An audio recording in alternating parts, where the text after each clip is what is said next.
చెల్లించాల్సిన డబ్బులు బ్యాంకులో చెల్లించకుండా తమను సీఏ మోసం చేసిందంటూ మహిళా సంఘాల సభ్యులు పోలీసులు ఆశ్రయించారు. మెదక్ జిల్లా నిజాంపేట మండలం నందిగామ గ్రామానికి చెందిన 8 మహిళా సంఘాల సభ్యులు సీఐ వెంకట్రాజగౌడ్ను కలిశారు.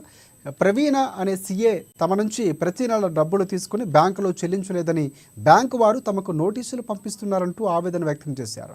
గతంలో సైతం సీఏ గ్రామానికి చెందిన కొన్ని మహిళా సంఘాల డబ్బులు వాడుకున్నారని, ఇప్పుడు తమకు డీసీసీబీ బ్యాంకు నుంచి నోటీసులు పంపిణీ చేశారంటూ ఆవేదన వ్యక్తం చేశారు.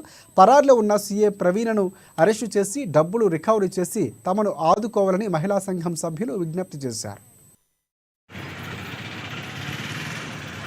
కోఆపరేటివ్ బ్యాంకులో ఒక 10 మందికి 8 లక్షలు 9 లక్షలు ఇచ్చింది 10 గ్రూపులకు.